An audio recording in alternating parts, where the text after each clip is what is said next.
Hoje, um lindo dia de sol aqui em Dresden, na Alemanha. Eu quero aproveitar que o sol me faz sempre ficar com os ânimos bem legal, né? Com as emoções bem legal. E eu vou gravar mais um vídeo. Vocês que me conhecem sabem que eu uso o YouTube para divulgar os meus shows, para divulgar o meu trabalho aqui na Alemanha, né?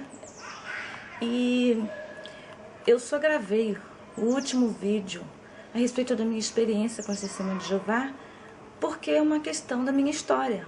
Algumas pessoas que assistem os meus vídeos querem saber um pouco da minha história, mas eu nem imaginava que iria ter tanta repercussão.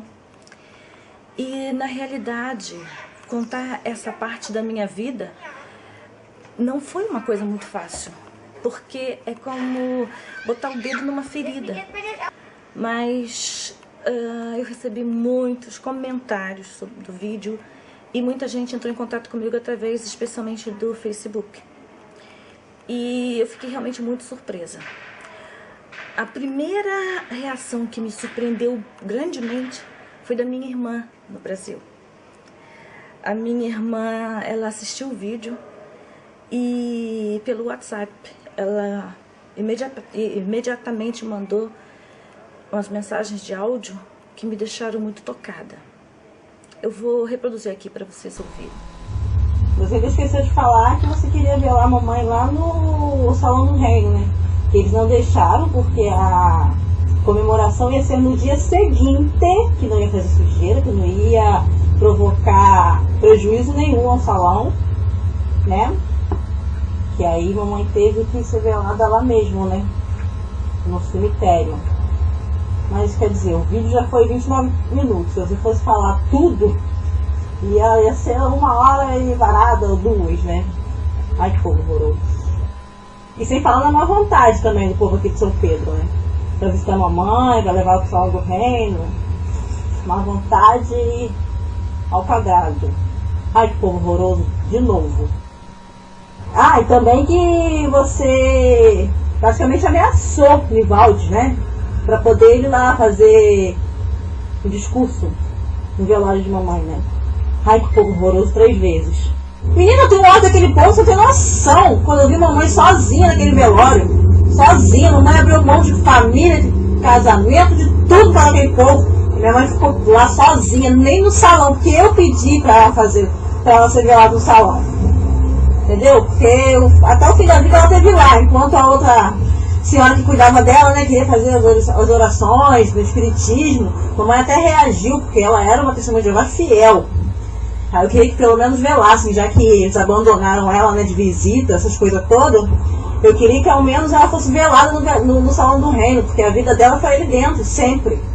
E eles não permitiram, porque a comemoração da morte de Cristo ia ser no dia seguinte. Gente, o velório de mamãe deu 5 pessoas. Qual o problema que seria de ter 5 ou 10 pessoas no Salão do Reino? Cresci vendo velórios. Eu cresci vendo velórios do Salão do Reino. Eu achava justo que mamãe fosse velada lá dentro também, sabe? Muita raiva daquele povo, muita raiva. Fizeram um descaso horrível com ela. Eu sou tranquila, sabe, assim. Mas é o que você falou, né? O vídeo mexe com feridas, coisas que estavam lá atrás, entendeu? Mas cada vez que eles batem minha porta, assim, me dá um raiva, gentalha. Quando a gente mais precisou, ninguém teve do lado. Tudo bem que as pessoas que batem na minha porta não tem nada a ver com isso, entendeu? Mas se puder manter distância da lavagem cerebral, eu mantenho. Eu acho até que ela falou alguma coisa pra mim que mamãe já tinha morrido, que não ia fazer diferença se fosse no salão, se fosse no cemitério, o velório dela. E que morreu, acabou, vira pó e acabou. Fazer assim, mas não é questão de mamãe morrido, acabou. Ela acabou, lógico. Mas é a questão de respeito à família, né? A família que acompanhou a vida dela, acompanhou as renúncias dela por causa da religião, por causa do povo, TJ, e agora se vira as costas desse jeito, né? Mas tudo bem, faz parte do pacote do cemitério. Ela vai pra lá então, não tem problema não. Bem, Pelas mensagens de áudio deu para perceber que a minha irmã ainda está mais ferida do que eu. Na realidade, as minhas feridas são mais cicatrizes. No caso da minha irmã, parece, sabe, quando as feridas ainda estão naquela casquinha, que puxou a casquinha? É que no caso da minha irmã, ela teve a infância roubada. A minha irmã não teve infância. Tem umas coisas que eu não contei no vídeo porque iria ficar muito longo, mas talvez seja necessário então que eu faça alguns outros vídeos, né? A minha mãe, quando ela ficou doente, a minha irmã só tinha 4 anos. Eu vivi uma infância relativamente normal. Eu tive a minha mamãe do meu lado cuidando de mim durante toda a minha infância. A infância é a raiz da personalidade de uma pessoa, né? Então, por mais que eu tenha sido muito jovem, eu praticamente não pude viver a adolescência, porque eu estava cuidando da minha mãe e da minha irmã o tempo todo. Mas a minha personalidade já havia sido formada com amor, com carinho, com a atenção da mamãe, a mamãe que penteava meu cabelo para ir para a escola, a mamãe que me ajudava nos meus exercícios. E a minha irmã, ela teve a infância roubada. Quando eu saía para trabalhar e minha mãe ficava numa cama em casa, sem poder se mexer, formando ferimentos nas costas porque não conseguia se mexer, a minha irmã, eu deixava ela com os cabelos penteados, porque eu levantava 4 horas da manhã para sair para trabalhar, porque pegar o trem para ir para os locais de destino, onde eram as faxinas da minha mãe que eu assumi, tinha que pegar o trem muito cedo e às vezes levava entre 2 e 3 horas para chegar, por causa do caos que era o transporte em São Paulo, né? E então eu acordava, eu penteava o cabelo da minha irmã e botava uma touquinha e botava o despertador para que ela levantasse no horário de ir para a escola, né, para o jardim na época. E ela tinha que levantar um pouquinho antes e dar o mingau que eu deixava preparado para minha mãe, tinha que dar na boca. A minha irmã, na época, já estava com 5 anos, tinha que fazer isso. E minha irmã era muito pequena, ela não conseguia virar a minha mãe. Por isso que minha mãe começou a ficar com muitas escaras, são as feridas, porque não podia se mexer. E tudo isso, mamãe completamente consciente. Completamente consciente. E a minha irmã dava comida na boca, limpava a comida, e ia para o jardim jardim da infância, que eu não chamava na época, e quando voltava, tava as comidas frias, porque eu não ia deixar a minha irmã aquecer comida. As duas tinham que comer comidas frias, né? E eu só chegava, eu saía de casa mais ou menos 4, 5 da manhã, e quando eu voltava era por volta das 7 da noite, 7, 8 da noite. E a minha irmã teve, essa foi a infância, a primeira infância da minha irmã, sabe? E depois que eu me casei, eu tive mais condições de montar o salão, né? Precisava mais sair tão cedo para trabalhar. Eu trabalhava no fundo da minha casa. E fui progredindo aos pouquinhos. E eu com meu marido, nós saímos de São Paulo e fomos morar na cidade onde eu nasci, Rio Bonito, no Rio de Janeiro. E lá eu progredi com os salões. Mas depois que teve toda essa questão financeira que eu contei no primeiro vídeo, e eu que fiquei totalmente endividada, né, por não ter exatamente a colaboração do meu marido do meu negócio,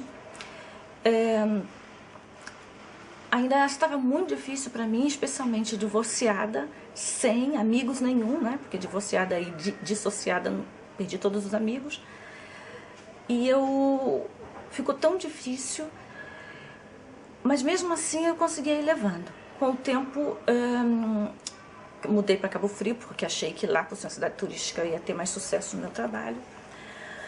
E dava para eu pagar algumas coisas para o tratamento da minha mãe, mas não era o suficiente. O tratamento da minha mãe, para ela ficar legal, para ela voltar a andar, levantar da cama, teriam que ser muitas coisas particulares e muito caras. Ela precisava de psicólogo. A psicóloga da minha mãe tinha até o nome da minha irmã, Daisy, doutora Daisy. O psicólogo tinha que pagar particular.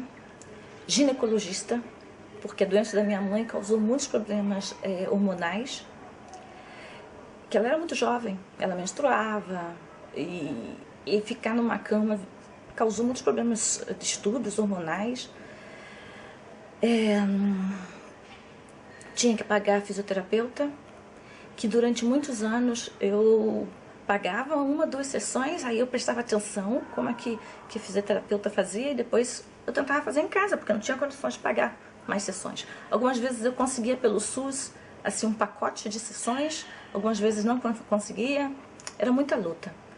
Bem, o que acontece é que eu sabia que eu tinha que ganhar mais dinheiro, porque minha mãe precisava, eu não tinha condições de ficar sempre pagando essas coisas. Com isso ela ficava deitada numa cama, e eu não me conformava, a mamãe era muito jovem. Quando mamãe ficou doente, ela tinha 38 anos. Eu não me conformava com essa situação.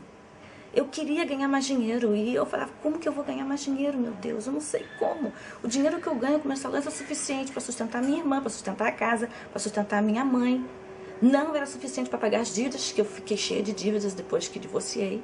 E não pedi do meu ex-marido nenhuma pensão, nada. Porque ele não tinha condições, gente. Pra que eu vou ficar chutando cachorro morto? Não. Eu queria minha liberdade e me virar. Bem, o que acontece é que o único jeito era esperar, eu tinha que ter paciência. E era esperar a minha irmã completar 18 anos. Eu não podia deixar a minha irmã menor de idade sozinha, né, no Brasil. Eu tinha oportunidade de vir para a Europa, né, como dançarina de samba, mas não podia deixar a minha irmã sozinha no Brasil. E quando minha irmã completou 18 anos, ela se casou. Eu achei que foi... Na época eu fiquei apavorada, eu não queria que minha irmã... eu não queria, fiquei contra. Mas depois eu pensei, já que ela nem me obedece, ela casa com quem ela quer, ela faz o que ela quer. Faz bem uma coisa? Talvez seja a oportunidade que eu tenho. Agora ela não precisa mais de mim, né? Eu vou para a Europa então e vou meter o pau no trabalho e pagar todos os tratamentos que mamãe precisa. Foi aí que... Realmente, em 4 anos que eu estava na Europa, a mamãe já estava andando, falando, indo sozinha até para a praia. Uma benção. Linda. A gente cuidava de providenciar para ela os cabelos. Mamãe era muito vaidosa. Realmente, mamãe... ela teve todo o cuidado que ela mereceu. Infelizmente, só nos últimos 4 anos da vida dela, porque... por mais que o dinheiro possa comprar tratamentos, muitas coisas, chegou a hora, né? Ela teve um pico de açúcar e chegou a hora. E eu tenho que contar isso agora, é muito dolorido para mim, mas até as testemunhas de Jeová da época, elas reconheciam todo o meu trabalho, todo o meu esforço pela minha mãe. Pelo menos isso elas reconheciam. E eu tive muita ajuda de muita testemunha de Jeová. Mas o que dói para mim é que eu estou livre do jugo de uma doutrina religiosa já há tanto tempo. E agora, porque eu publiquei essa parte da minha vida, veio todo o jugo delas de novo. As mensagens que eu tenho recebido... Primeiro que eu não esperava que Testemunha de Jeová assistisse meus vídeos, porque Testemunha de Jeová considera apóstata qualquer pessoa que tenha sido Testemunha de Jeová. Então, eu não achava que elas iam assistir meu vídeo. Mas assistiram e me criticaram de uma forma muito cruel, tipicamente o que é ensinado pelas doutrinas. Para eles, pessoas que saem da organização não são mais pessoas, são deploráveis, são a última coisa que existe sobre a face da Terra, a coisa mais nojenta, mais repugnante que existe. Mas mesmo assim elas tomaram tempo para poder me ofender, para poder me acusar, e me acusar de negligência pela minha mãe, com respeito à minha mãe. Eu já ouvi muitas acusações de muita gente, já ouvi muitas acusações. Por exemplo, muita gente acha que uma mulher sozinha, uma negra sozinha na Europa só pode ser prostituta. Então já ouvi muitas insinuações nesse respeito. Já fui acusada de muitas coisas. Mas pela primeira vez estou sendo acusada de negligência com respeito à minha mãe, sabe? Eu já tinha até esquecido como é que é o tratamento das testemunhas de Jeová. tanto tempo que eu saí de lá. Mas foi bom para lembrar, sabe? Foi bom lembrar como é que eles tratam as pessoas. Escreveram para mim dizendo que eu tô ressentida, eu tenho ódio, porque eu abandonei minha mãe no Brasil e vim curtir a vida na Alemanha. Abandonei minha mãe no Brasil e vim curtir a vida na Alemanha. Essas pessoas não sabem o que é viver aqui na Alemanha sozinha. 17 anos sozinha aqui na Alemanha. Porque depois de 4 anos minha mãe faleceu e eu não tinha mais meus salões no Brasil. Eu não tive a menor vontade de começar tudo de novo no Brasil. Já tinha desfeito de tudo, sabe? Fiquei aqui sozinha. Sozinha. Nunca me casei, nunca morei com ninguém. Fiquei sozinha. E, diga-se de passagem, quando eu tento analisar a mim mesma, se eu nunca mais quis casar, nunca mais quis morar com ninguém, tem muito a ver com as doutrinas que ficaram arraigadas na minha mente. A lavagem cerebral ainda não foi completamente descartada, sabe? Porque no meu coração ficava assim: perante Deus só há casamento uma vez. Então se eu casar de novo não será abençoado. Eu botei isso na minha cabeça de uma maneira que atrapalhou todos os meus relacionamentos. Eu tinha meus relacionamentos e quando a pessoa queria se casar comigo, eu caía fora. Partia para outra. Hoje eu tenho 48 anos. Tô sozinha. E nos últimos 3 anos eu aprendi quem é realmente Deus. Nos últimos 3 anos eu me dediquei a conhecer verdadeiramente o verdadeiro Deus. E agora eu sei que Deus dá uma segunda chance pra gente. E se for da vontade de Deus, Ele cura o meu coração para que eu me abra de novo para um relacionamento. Se for da vontade de Deus, eu preciso ainda ser curada nesse sentido. Não sei se haverá tempo com a minha idade, mas eu confesso que eu ainda tenho medo. Eu amei de verdade o meu marido. E quando eu divorciei é porque eu não aguentava mais a pressão. Alguém tinha que sair. Era muita carga para uma mulher tão jovem. Eu tinha 26 anos na época. A minha mãe doente numa cama, a minha irmã adolescente já começando a dar defeito. E agora o marido para carregar junto. Era muito, alguém tinha que sair. E não ia ser minha mãe, não ia ser minha irmã. Então, para aliviar minha carga, eu decidi que fosse o marido. Mas eu o amava, sofri muito, sofri muito. Às vezes eu paro e fico pensando, puxa, hoje eu já deveria estar completando 27 anos de casado. Eu já poderia ter tido netos. Às vezes eu fico pensando isso, sabe? Então, por que eu penso esse tipo de coisa? Isso é uma prova de que eu também não estou completamente curada dessas feridas do passado. Ficaram sequelas muito grandes, mas eu sou muito grata a Deus. Muito grata a Deus. Que as feridas que ficaram na minha vida são apenas emocionais. Porque eu vejo tanto caso de feridas que provocaram catástrofes na vida de pessoas que um dia foram testemunhas de Jeová. Ontem mesmo eu estava assistindo uma história, está em alemão. Eu, de repente posso até colocar o link para quem consegue entender alemão. Sobre um ancião com 4 filhos nos Estados Unidos. Ele discordou da desassociação de uma mulher, porque a mulher foi estuprada e foi desassociada porque, pela lei das testemunhas de Jeová, se ela não gritou, ela é culpada do estupro, culpada de fornicação. Ele não concordou com isso, porque no caso dessa mulher estaria em risco de vida se ela gritasse. E por ele não concordar, ele foi desassociado, um ancião. E a esposa dele o apoiou, e por causa disso, tanto os pais dele quanto os sogros quiseram lutar pela guarda das crianças, porque não queriam que as crianças fossem criadas com desassociados. Eles tiveram que fugir do estado, foram morar em outro lugar, e os pais dele descobriram onde ele morava, e no desespero ele matou a família inteira e se suicidou. Então eu vejo como que essas doutrinas deixam a pessoa doente. deixa a pessoa absolutamente louca. Eu posso ver também pelas mensagens que eu recebi.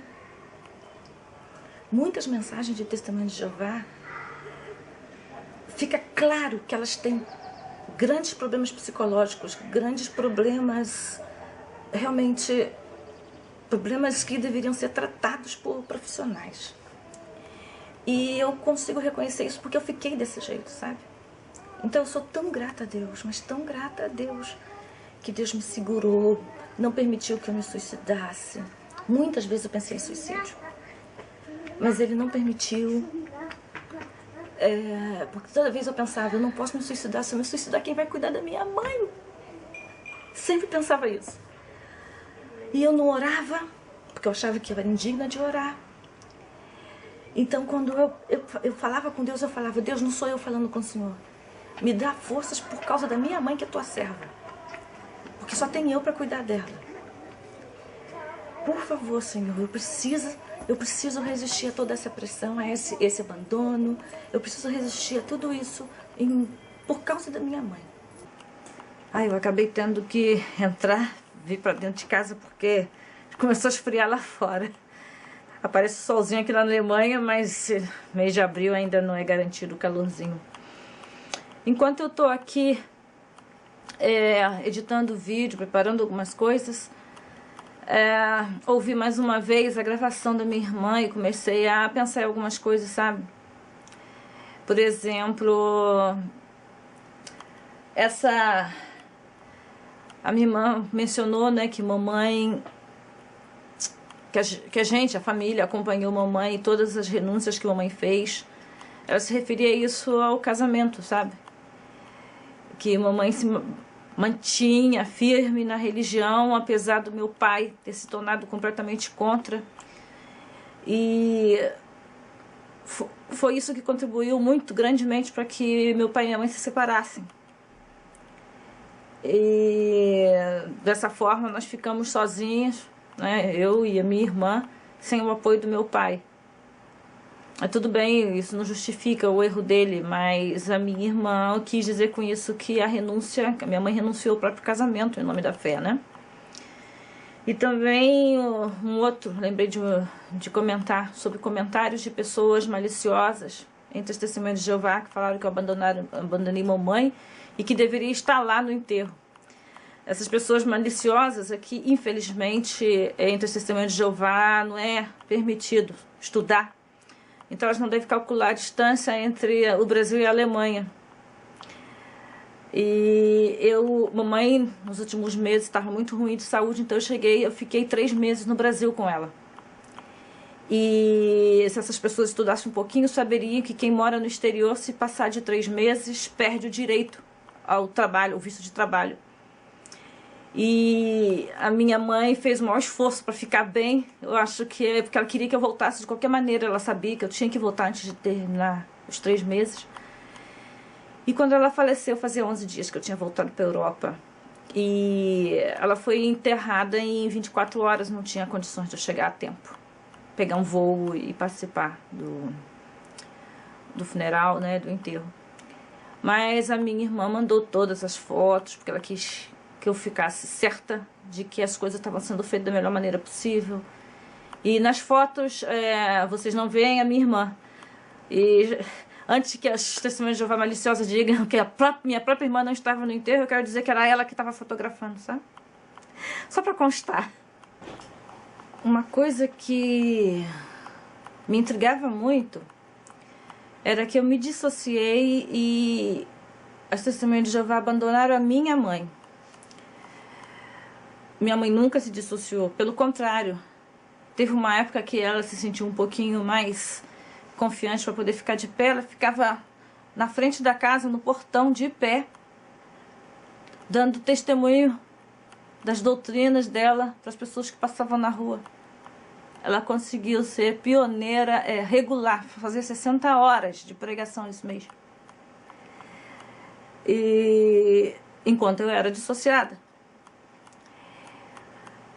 E o que eu nunca entendi é que havia tanto esforço dos anciãos para estar sempre me visitando, sempre atrás de mim para eu voltar, Eu não entendia. Eu já ficava até assim, como se diz, me sentia mal, porque eu não queria ser desagradável, mas eu não queria voltar. E com respeito à minha mãe, não faziam questão nenhuma dela. Aí uma vez eu comentei, né, eu comentei isso com o meu namorado, ele era um inglês. Eu falei pra ele, eu não entendo isso, porque não dão apoio espiritual pra minha mãe, que é tão importante pra ela, e porque eu acreditava que era importante pra ela, porque eu acreditava nas doutrinas do Testemunho de Jeová. E eu falei pra ele, eu não entendo por que eles fazem tanta questão de mim e nenhuma questão de mamãe, que é Testemunho de Jeová. E esse meu namorado inglês falou pra mim, tá tão claro, Denise, a sua mãe não presta pra nada pra eles, não serve pra nada. Ela tá doente. Ela é imprestável pra Testemunho de Jeová. Eles querem você, que é saudável, que é persuasiva, que já colocou um monte de gente lá. Você que interessa pra eles. Eles não estão nem aí com a tua mãe. Gente, eu fiquei tão revoltada com o meu namorado que ele falou isso. Sabe? Tão revoltada. Só anos depois que eu fui concordar com ele. Anos depois.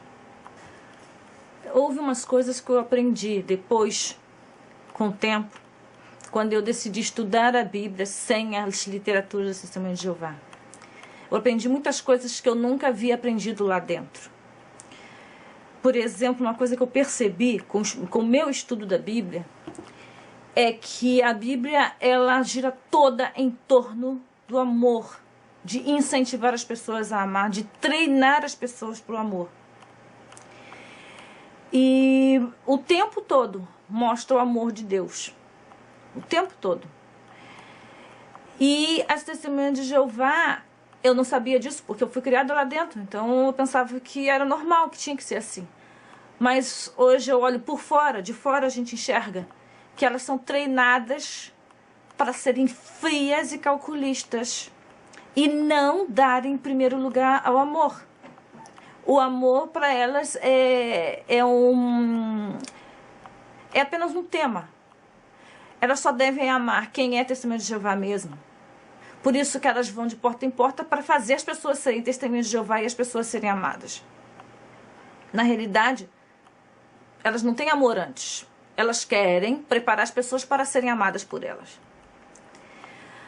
E elas são treinadas para ser duras, porque elas têm que engolir seco quando um filho, uma mãe, um pai é desassociado. Elas têm que aguentar firme, elas têm que suportar, engolir seco o amor, passar por cima disso, mas desprezá-los, fazer pouco deles, né?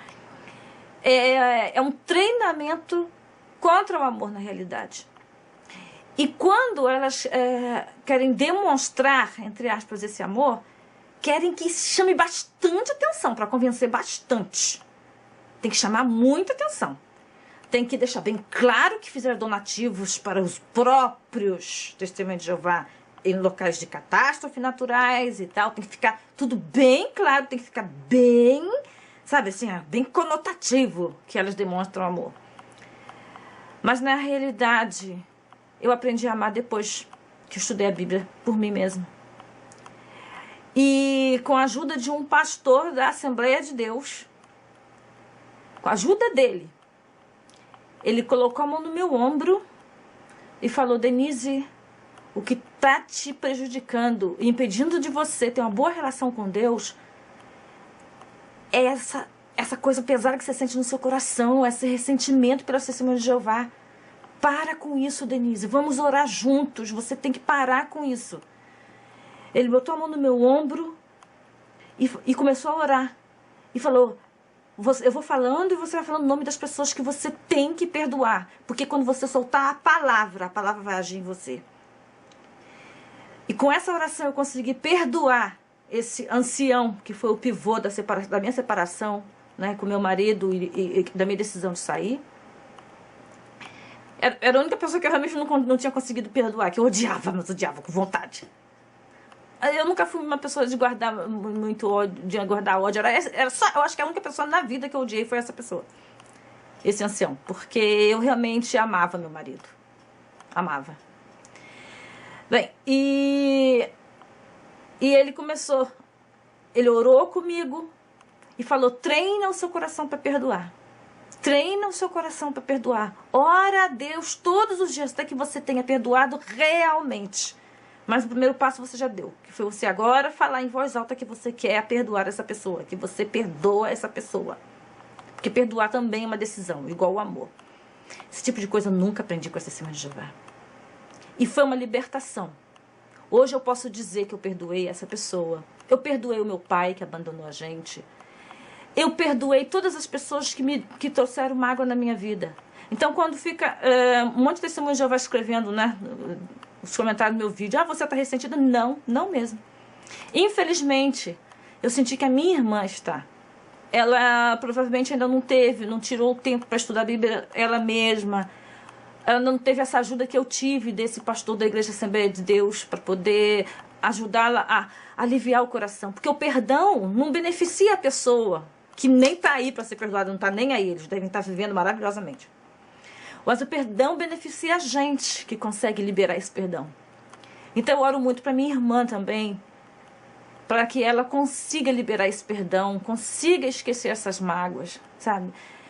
É claro que a saudade da minha mãe é tão grande, a saudade é tão grande.